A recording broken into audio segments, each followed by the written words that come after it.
কথাগুলো একবার শুনুন। হেফাজতের সাপোর্ট করতে যাইয়া আমাদের টেলিভিশনটা সবের বন্ধ হয়ে গেছে। অনেকের ইনভেস্টমেন্ট আছে, অনেকে তাদের পেনশনের পাশে ইনভেস্ট করছে।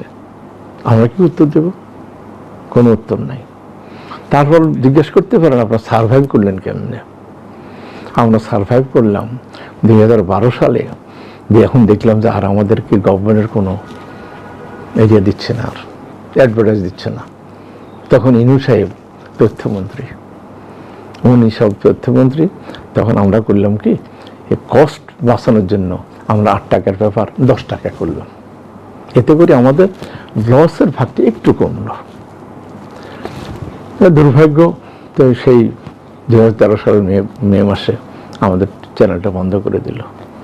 আমি ইনু সাহেবের কাছে 2বার গিয়েছি।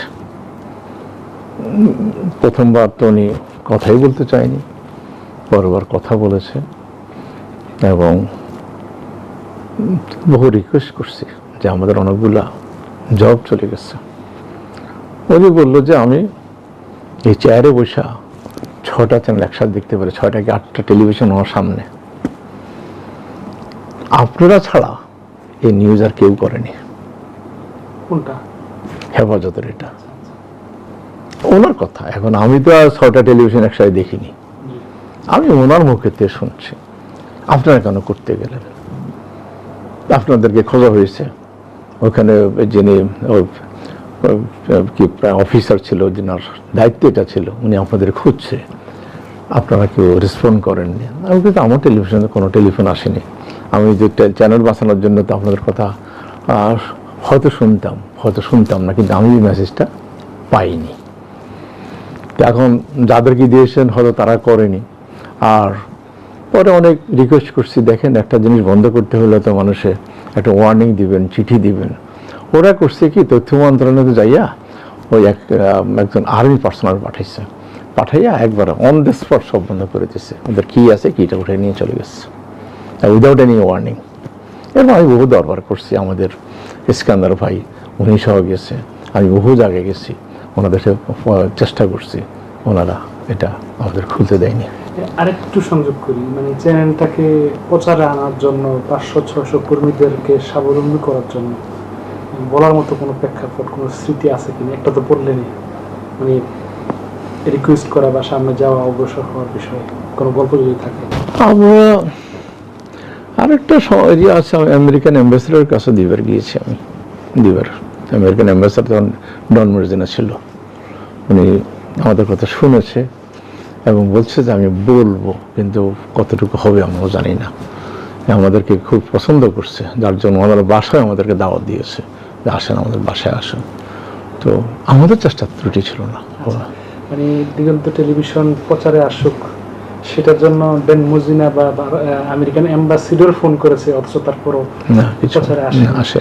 এই বিষয়টাকে আপনি কিভাবে দেখেন? আপনাদের অপরাধটা কি এত বড় যে 500-600-700 ফ্যামিলির উপরে আঘাত?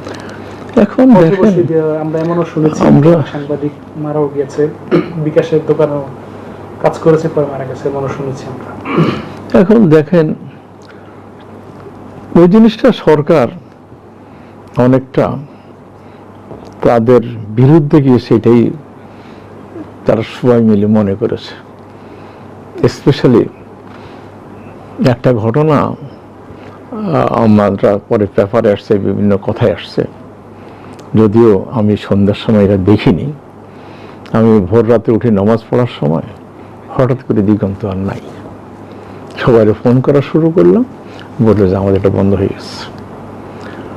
পরে জানতে জানলাম, বিভিন্ন সময় শোনার পরে শুনলাম একটা বাচ্চার চোখে দিয়া একটা গুলি ভেদ করে অন্যদিকে চলে গেছে। হয়তো গুলি অন্যকে করছে, বাচ্চার সামনে পড়ছে, একটা মবের মধ্যে পড়ছে না।